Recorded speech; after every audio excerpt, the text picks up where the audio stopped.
चार धाम की धरती और प्रकृति का स्वर्ग देवभूमि उत्तराखंड अब प्राकृतिक आपदाओं का केंद्र बनता चला जा रहा है। यहाँ पहाड़ियां लगातार दरकती जा रही हैं, नदियां बेकाबू हो रही हैं और आसमान से बादल मौत बनकर बरस रहे हैं।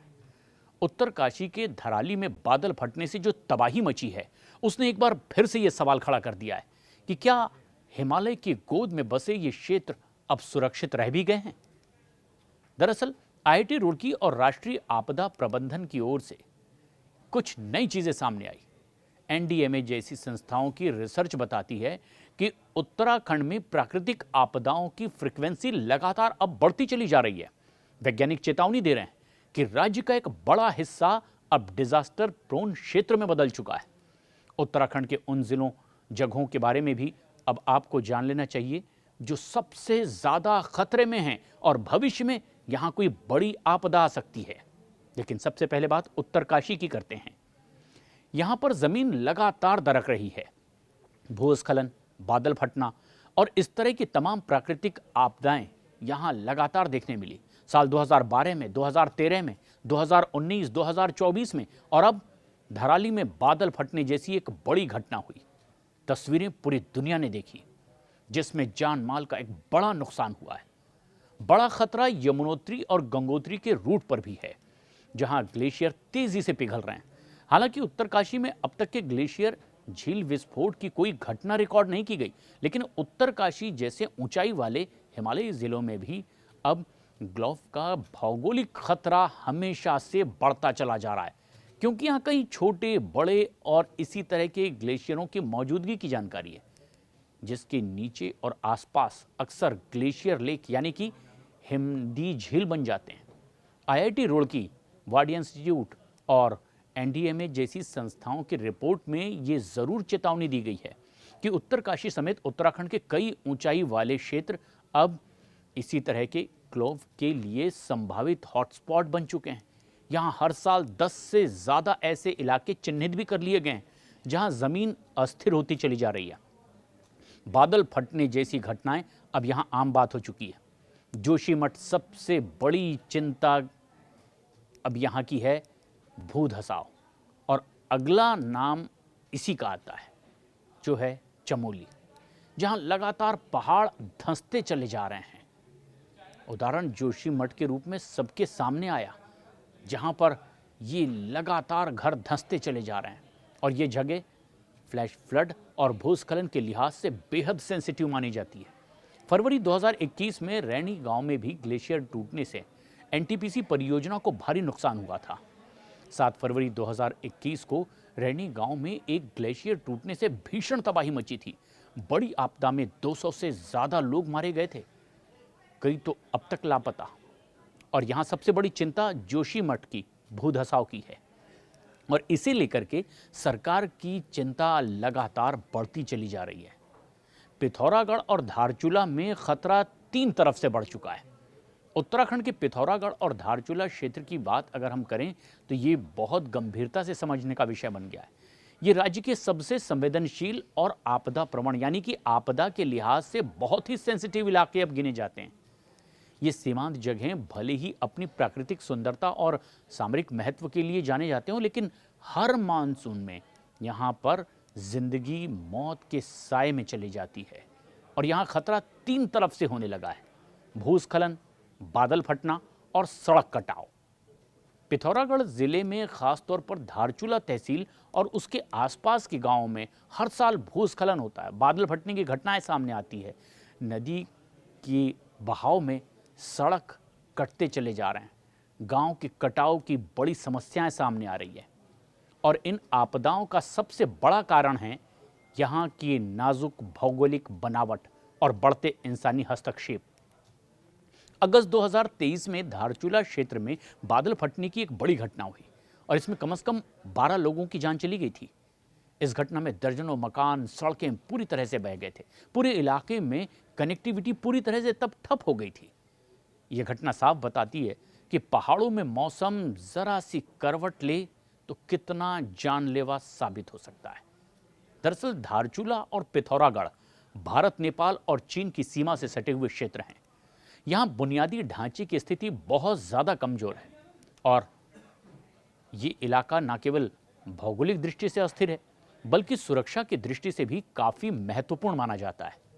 धारचूला से लिपुलेख पास होकर के ही कैलाश मानसरोवर यात्रा के लिए आगे लग बढ़ते हैं और यहाँ सेना की गतिविधियां भी बनी रहती है।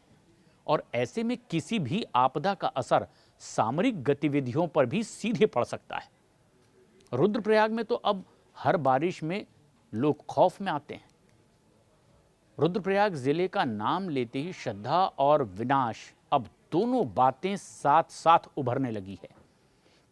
यहां एक और तो केदारनाथ धाम जैसी दिव्य आस्था का केंद्र है और वहीं दूसरी तरफ 2013 की भीषण त्रासदी की कड़वी यादें भी है।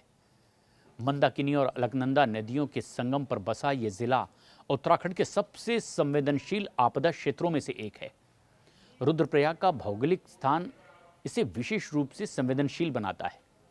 यहाँ दोनों नदियों का जलस्तर बारिश के दौरान अचानक बढ़ जाता है और बरसात के दिनों में नदी अपना यहाँ रौद्र रूप दिखाने लगती है और फिर इलाका पूरी तरह से बदल जाता है, जिससे तटवर्ती इलाके बर्बाद हो जाते हैं।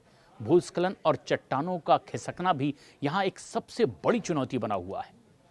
पहाड़ों के ढलानों पर बसे गांव और सड़कें हर साल लैंडस्लाइड की चपेट में आते हैं। कुछ किस्मत वाले होते हैं जो बच जाते हैं, कुछ का बहुत ज़्यादा नुकसान होता है। यहाँ सबसे भयानक अनुभव 2013 का सामने आया, जब केदारनाथ में अचानक आई बाढ़ और लैंडस्लाइड ने हजारों लोगों को मौत के मुंह में समा दिया। मंदाकिनी नदी का रौद्र रूप ऐसा था कि पूरा केदार घाटी मलबे में तब्दील हो गया था।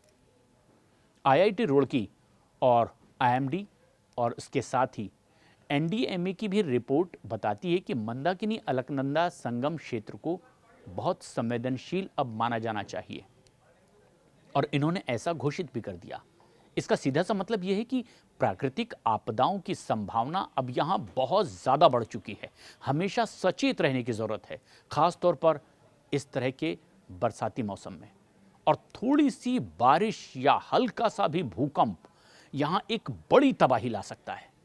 यहाँ हर साल लाखों श्रद्धालु यात्रा करके आते हैं। टिहरी, पौड़ी, गढ़वाल के पहाड़ विकास की दौड़ में अब दरकने लगे हैं। टिहरी और पौड़ी गढ़वाल जिले कभी स्थिर और मजबूत माने जाते थे। ये पहाड़ी इलाके अब भूस्खलन, जमीन दरकने और दरारों के लिए भी जाने जाने लगे हैं। खास तौर पर टिहरी झील के आसपास के गांव हर मानसून में डर के साए में चले जाते हैं। इन जिलों में बीते 2 दशकों में तेज गति से सड़क चौड़ीकरण का काम हुआ, सुरंग निर्माण का काम हुआ और जल विद्युत परियोजनाएं भी शुरू की गई। एक्सपर्ट्स के मुताबिक ये पहाड़ों की भू संरचना को बुरी तरह से प्रभावित कर रहे हैं। टिहरी झील के किनारे बसे डोबरा, प्रतापनगर, गजा, घनसाली जैसे ऐसे कई गांव हैं। हर साल ये बारिश में खतरे की जद में आ जाते हैं। कई गांव में तो पुराने भूस्खलन जोन अब दोबारा एक्टिव हो चुके हैं और इससे लोगों के दिलों में बरसात आते ही खौफ और बढ़ जाता है, जिससे एक नई दरारें भी अब मकानों में दिखने लगी है। पौड़ी के कोटद्वार, सतपुतली, द्वारी खाल जैसे ऐसे इलाके हैं जहां सड़कें बार बार धंसती दिखाई दे रही है। कई रिपोर्ट्स के मुताबिक तो टिहरी और पौड़ी क्षेत्र में जमीन की बाइंडिंग क्षमता अब पहले जैसी नहीं रह गई है। यहां मिट्टी की पकड़ अब कमजोर होती चली जा रही है। भूगर्भीय हलचल अब यहां पर आम बात हो गई है। उधर नैनीताल, कुमाऊं क्षेत्र में भी जमीन दरकने लगी है। हिमालय की तलहटी में बसे कुमाऊं क्षेत्र, खासतौर पर नैनीताल को भारत का लेक डिस्ट्रिक्ट भी कहा जाता है, क्योंकि यहाँ की हरियाली, झीलें और शांत वातावरण देश और विदेश के पर्यटकों को अपनी ओर खींचता है। लेकिन इस सुंदरता के पीछे छिपा है एक गहरा और चुपचाप बढ़ता हुआ भयानक संकट भी, और ये हर साल भूस्खलन, जल रिसाव और जमीन धंसने के रूप में बारिश के साथ बाहर आ जाता है। नैनीताल शहर और आसपास का कुमाऊं क्षेत्र, खासतौर पर भीमताल, भवाली, रामगढ़ और मुक्तेश्वर जैसे इलाके हर मानसून के सीजन में भूस्खलन और सड़क धंसने की घटनाओं के कारण खबरों में आ जाते हैं।